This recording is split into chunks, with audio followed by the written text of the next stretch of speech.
पृथ्वी हमारा आशियाना, इसका 3/4 हिस्सा पानी है। पानी जीवन का सार है। यह सबसे कीमती कुदरती तत्व है। इसके बिना पृथ्वी पर जीवन संभव ही नहीं है। बारिश के अलावा भारत में लाखों कुओं और वाटर पंप्स के जरिए जमीन से पानी मिलता है।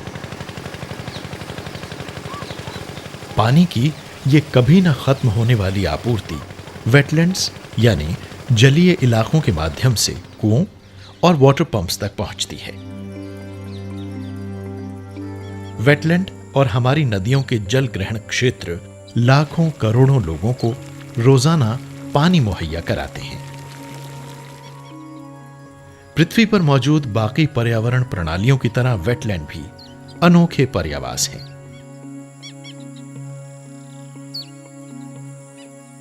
भारत इस मामले में खुशकिस्मत है कि यहां देश भर में अनेक जलीय इलाके हैं, जैसे कि गुजरात में कच्छ की खाड़ी, राजस्थान में सांबर लेक, पंजाब में हरिके, हिमाचल प्रदेश में रेणुका, उत्तर प्रदेश में इटावा, पश्चिम बंगाल में सुंदरबन, उड़ीसा में चिलिका, आंध्र प्रदेश में कोलेरू और केरल में कोटुली। ये अनूठे पर्यावास हमारी जल प्रणालियों को सही सलामत बनाए रखने में महत्वपूर्ण भूमिका निभाते हैं। ये बहुत से प्रवासी जीवों का आशियाना है और ये जीव इस जीवनदायी पर्यावरण प्रणाली का जरूरी हिस्सा हैं। इन जीवों में छोटे छोटे माइक्रोब से लेकर मगरमच्छ, कछुए, पक्षी और स्वैम्प डियर शामिल हैं।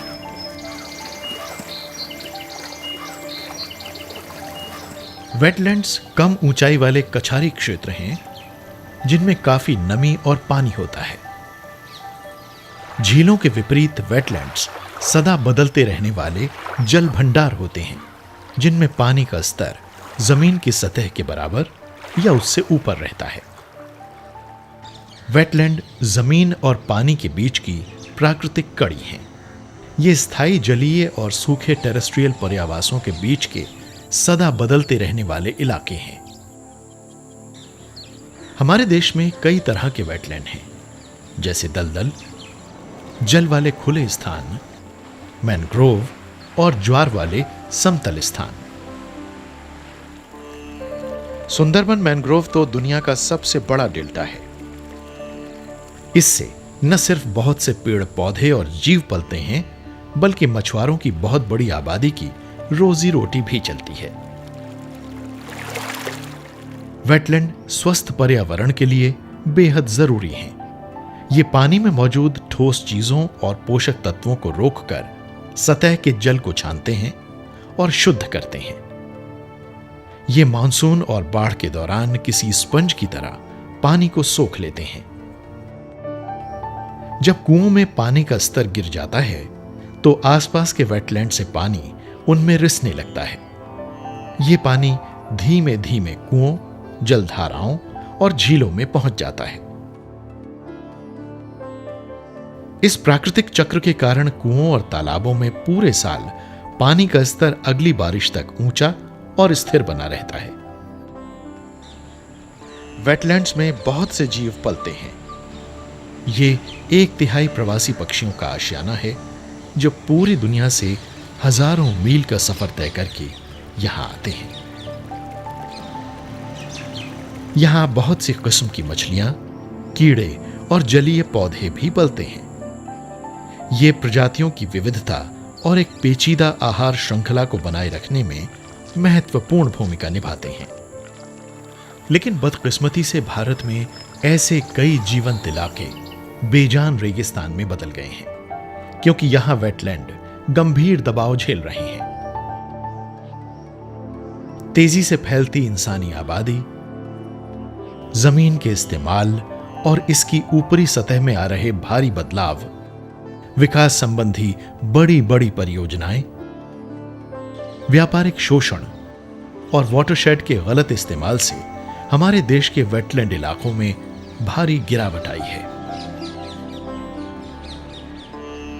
वेटलैंड्स के गायब होने से इन पर निर्भर रहने वाले पक्षी और जीव जंतु गायब होने लगे हैं, क्योंकि उनका पर्यावरण सिकुड़ रहा है।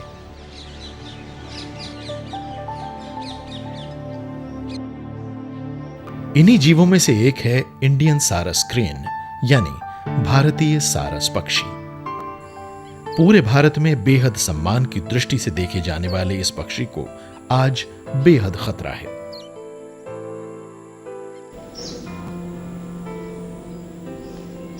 ताजे पानी की दलदल और मैदानों में पाया जाने वाला यह पक्षी सारा साल स्थायी रूप से वेटलैंड्स में ही रहता है। उत्तर प्रदेश के इटावा मैनपुरी वेटलैंड में दुनिया में सारस की सबसे बड़ी संख्या पाई जाती है। इसीलिए यह उत्तर प्रदेश का राज्य पक्षी और यह स्थान भारत में सारस का सबसे महत्वपूर्ण पर्यावास कहा जाता है। सारस सारी जिंदगी के लिए जोड़ा बनाते हैं। इस पक्षी की ऊंचाई 6 फुट और पंखों का व्यास लगभग 8 फुट होता है। इस तरह यह दुनिया का सबसे ऊंचा उड़ने वाला पक्षी होता है। इनकी उड़ने की तकनीक अनूठी और आसानी से पहचान में आने वाली होती है। उड़ान के दौरान इसकी लंबी गर्दन सीधी रहती है और काले पंखों के छोर नजर आने लगते हैं। इनकी लंबी लाल या गुलाबी टांगें पीछे की ओर निकली रहती हैं। वयस्क सारसों का रंग सुरमई और सिर बालहीन लाल रंग का होता है, जिस पर सफेद फुनगी होती है और इनकी चोंच गहरे रंग की और नोकदार होती है। नर और मादा के रंग में अंतर नहीं होता। ये पक्षी आमतौर पर 2 से 5 के छोटे छोटे समूहों में होते हैं और ये उथले पानी या खेतों में अपनी लंबी चोंच से खरपतवार और ट्यूबर्स को खोजते रहते हैं। सारस प्राकृतिक वेटलैंड्स का हिस्सा रहे हैं और खेती वाले इलाकों में भी किसानों के साथ बिना किसी परेशानी के रहते हैं, क्योंकि ये उनकी फसलों को नुकसान नहीं पहुंचाते। सारस हर तरह का आहार खाते हैं। इनमें कीट, जलीय पौधे और जानवर, कवच वाले जीव, छोटे रीढ़ की हड्डी वाले जानवर और अकशेरुकी जानवर शामिल हैं। ये जोंकों, सांपों और दूसरे नुकसानदायक कीटों को खाते हैं, जिससे खेत साफ रहते हैं और इन जीवों की आबादी नियंत्रण में रहती है। सारस प्रजनन के मौसम के दौरान गूंजने वाली अपनी ऊंची आवाजों से अलग ही पहचान में आ जाते हैं। ये एक ही साथी से जोड़ा बनाते हैं और समर्पित माता पिता होते हैं। ये नृत्य करते हैं। इस दौरान सारस एक खास मुद्रा में खड़े होते हैं। इनका सिर पीछे की तरफ झुका होता है और चोंच आसमान की तरफ होती है। सभी सारस नृत्य करते हैं। इनमें अलग अलग मुद्राएं होती हैं, जैसे झुकना, कूदना, भागना, तिनकों या घास को उछालना और पंखों को फड़फड़ाना। इनका नृत्य आमतौर पर प्रणय से जुड़ा होता है।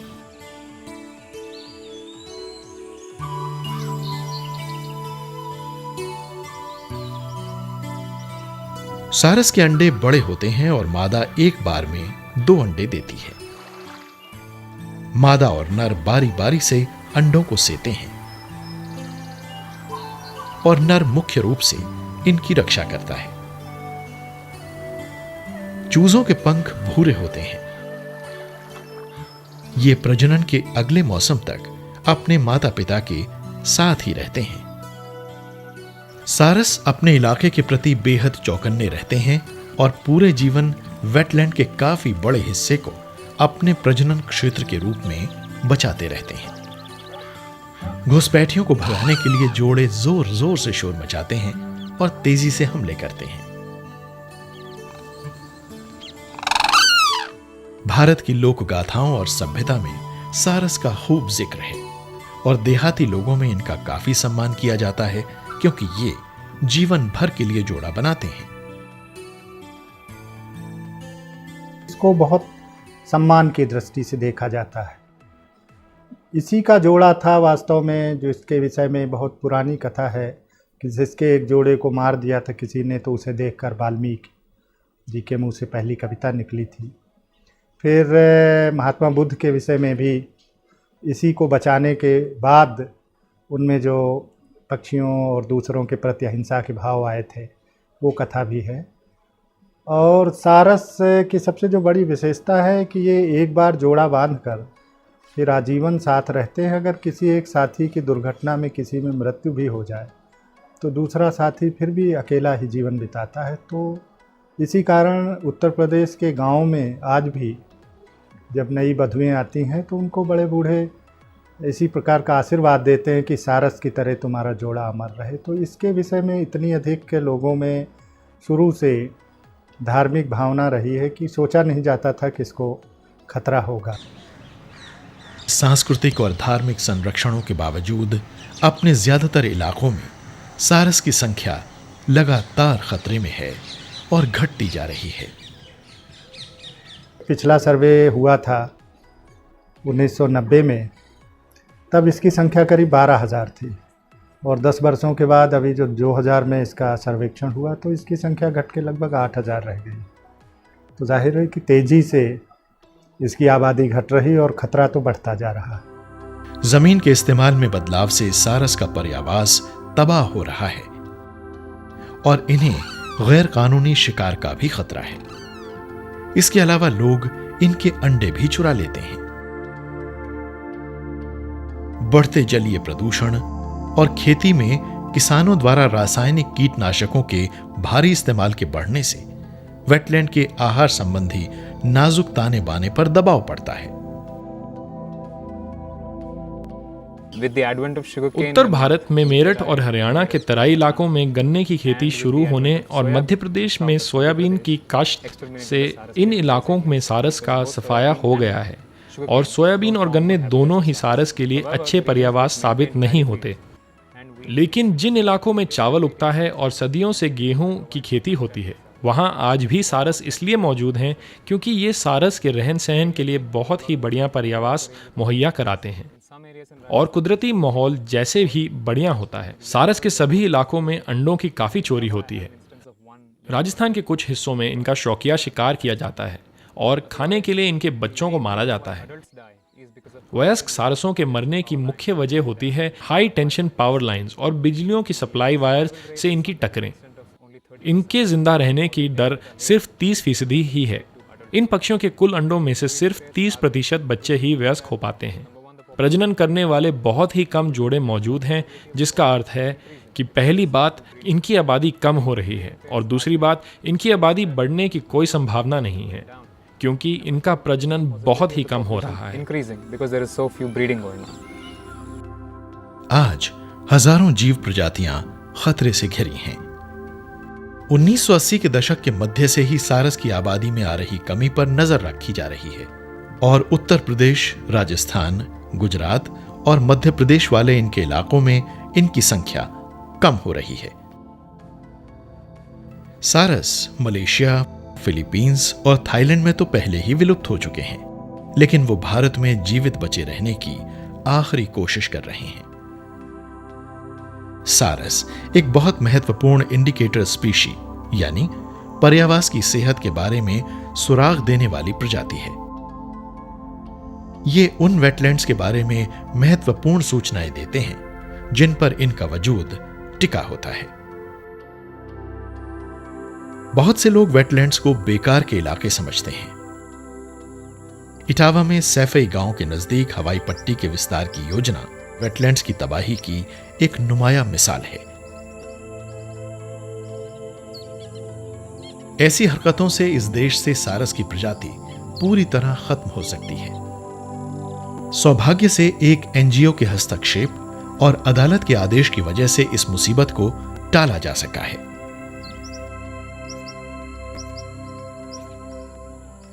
वेटलैंड्स पक्षियों और कीटों के लिए बहुत महत्वपूर्ण हैं और बहुत से पेड़ पौधों और जीव जंतुओं के लिए आशियाना मुहैया कराते हैं।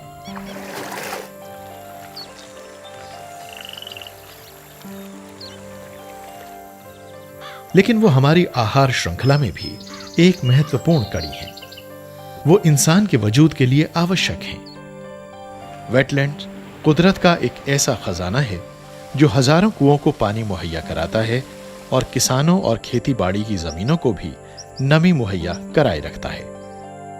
शोधकर्ताओं के मुताबिक अगर वेटलैंड्स का ठीक से रख रखाव किया जाए, इन इलाकों में गैर कानूनी खेती न होने दी जाए और इन्हें सुअरों जैसे जानवरों से बचाए रखा जाए, तो ऐसी संभावना है कि इन वेटलैंड्स को उपयोगी जल क्षेत्रों के रूप में बहाल किया जा सकेगा और इससे सारस तथा दूसरे प्रवासी पक्षियों, मछलियों और ऐसे अन्य जीव जंतुओं को बढ़ावा मिलेगा जो आहार श्रृंखला को सही सलामत बनाए रखते हैं। ये हमारे कुओं को सूखने भी नहीं देंगी। एक बेहद खास कदम उठाते हुए उत्तर प्रदेश सरकार की वन विभाग और न्यायपालिका ने मिलकर भारतीय सारस पर मंडरा रहे खतरे को खत्म करने का फैसला किया है। सबसे पहला प्रयास तो कि जहाँ कहीं भी ये सबसे ज़्यादा पाए जाते हैं वहाँ पर हम लोगों को, अथॉरिटीज़ को प्रेरित करें कि इनके जो रहने की जगह हैं उसको बर्बाद न करें। और मुझे खुशी है कि इस तरह के हमारे प्रयासों को सफलता मिली है। जो वेटलैंड्स इटावा में थे और जिनको पानी निकाल कर पट्टे पे दिया जा रहा था, तो जब हमने इस संबंध में अप्रोच किया, वहाँ के ज़िलाधिकारी को बताया कि ये तो सबसे ज़्यादा संख्या में यहाँ पाए जाते हैं धरती पर, तो इनके घर को न बर्बाद किया जाए और वो ज़मीन इनके नाम ही लिख दी जाए। वो पंचायत की ज़मीन है, कम्युनिटी लैंड है और सारस तो वहाँ आदिकाल से रह रहे हैं। तो उन्होंने हमारे प्रस्ताव को मान के उस क्षेत्र को सारस के नाम ही पट्टा कर दिया, तो एक बड़ी बात है। दूसरा, हम उन किसानों को भी प्रेरित कर रहे हैं जिनके धान के खेतों में सारस अपना घोंसला बना करके और अंडे रखते हैं। तो ये जहाँ घोंसला बनाते हैं, थोड़ा उस जगह धान नहीं उगने देते, करीब 10 मीटर की गोलाई में। तो हमारा प्रयास ये है कि लोगों को हम समझाएं ये कि जिस क्षेत्र में ये रहते हैं उस क्षेत्र में धान की उपज को अगर कोई क्षति पहुंचती है तो वो देखने की ये कोशिश करें कि वो इसी मिट्टी की संतान है और उन्होंने उनके घर अगर खेत को चुना तो जाहिर है कि वहाँ पर इन्होंने पानी और इन दृष्टियों से उपयुक्त समझा होगा, तो वो इनके हक को कबूल करें।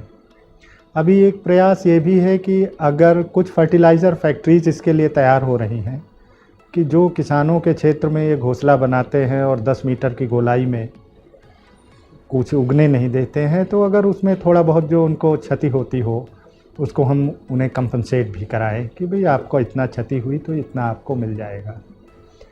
उस क्षेत्र में एक सारस के लिए बर्ड सेंचुरी भी, समन बर्ड सेंचुरी भी बनाई है और 4-5 वेटलैंड्स हैं जिनमें कि ये सारस इकट्ठे होते हैं। सारस के बारे में सार्वजनिक शिक्षा कार्यक्रमों के जरिए इस बात को सुर्खरू किया जा रहा है कि सारस दुनिया का सबसे ऊंचा उड़ने वाला पक्षी है।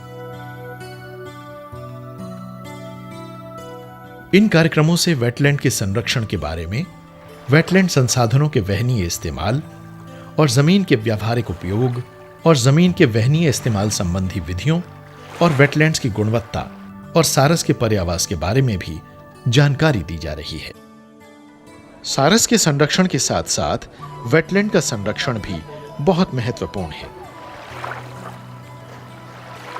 कश्मीर की डल लेक को भी साफ करने और बचाने का अभियान शुरू किया गया है। सीवेज और प्लास्टिक की बड़ी मात्रा पहले झील में ही डाल दी जाती थी, जिसे अब बाहर निकाला जा रहा है। हाउस बोट के मालिकों, सैलानियों और कश्मीर के स्वयंसेवक समूहों की तरफ से सफाई की इस मुहिम को जबरदस्त समर्थन मिल रहा है। पंजाब में मौजूद हरी के वेटलैंड संरक्षण की एक अनूठी मिसाल है। यहां तो इस काम में सेना भी मदद कर रही है। पंजाब में गांव वालों के साथ साथ हरिके को बचाने के लिए सेना ने भी एक अभियान शुरू किया है। वेटलैंड के बहुत बड़े हिस्सों से पानी में से हयासिंथ यानी जलकुंभी घास निकाली जा रही है। ये घास वेटलैंड को खत्म कर देती है। इस अनूठे जलीय पर्यावास के पर्यावरणीय संतुलन को बहाल करने से दूसरी प्रजातियां भी इस तरफ का रुख करेंगी और इससे वेटलैंड्स पर निर्भर रहने वाले अन्य सभी जीवों का वजूद भी सुनिश्चित हो सकेगा।